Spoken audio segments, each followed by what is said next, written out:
What up team, Coach Dan here for your Saturday, July 25th at-home WOD for the custom coaching track.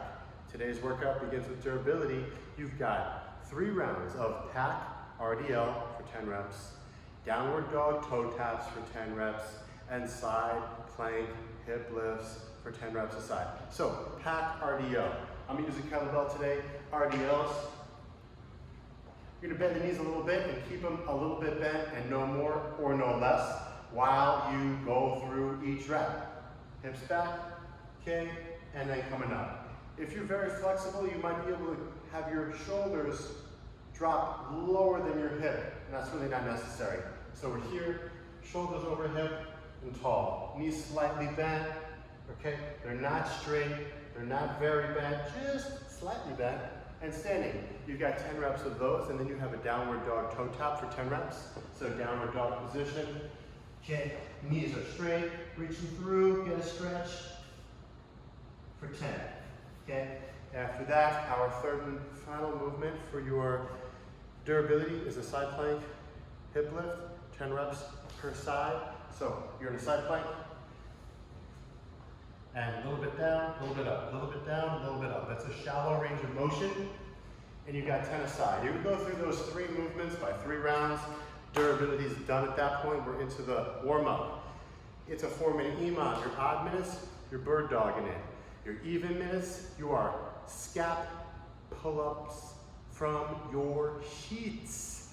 Okay, bird dog, quadruped position, left arm, right leg, reaching, getting long, using the glutes, but not thinking about going up.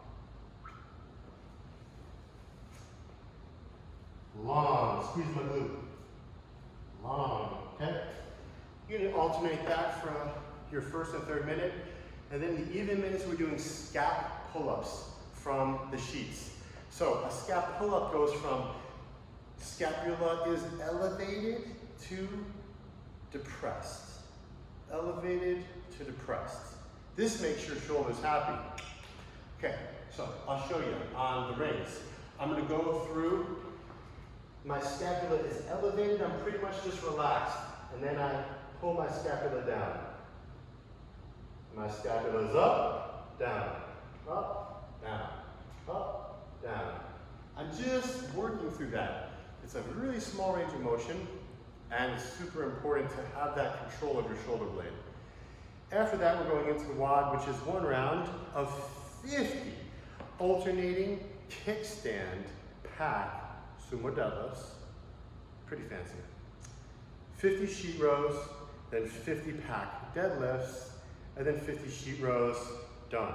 Okay, what is an alternating kickstand pack Sumo deadlift? Well, I'm gonna use a kettlebell, but I'm gonna show the movement. Okay, so this is a deadlift, right, with a kettlebell, technically a sumo deadlift, okay? This is what I'm gonna do. Check out my feet.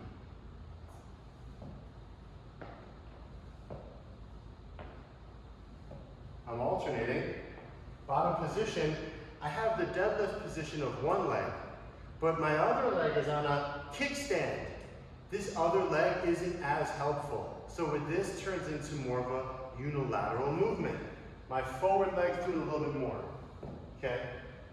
My back leg, it's doing some for sure, but not as much as the front, making it a little bit more challenging overall. I got 50 of those. Don't turn those into an RDL, which is a common mistake. You see people do this and they're like, whoop, not bending that forward knee enough. Deadlift, still looking forward, or I can at least. Bend that forward leg, easy. 50 ring rows, or sheet rows. 50 is a lot, 100 is twice as much, and that's how many you have to do. So maybe you start aggressive and scale as you fatigue. Maybe you always do sets of 10, 8 to 12. All right, you never get so fatigued that you're repping out singles and doubles. It's not appropriate when the workout calls for 100 of something. That means that you should be doing reps in sets of 8 to 12 for the whole workout. That might mean in the beginning, you have 8 to 12 like this, pretty aggressive, huh? But by the end, this is all you got left, okay? No matter what, you're never crashing into the bottom position with momentum. That's a surefire way to pull a muscle and be out for a few weeks, like this. Ooh, no good, don't do that, all right?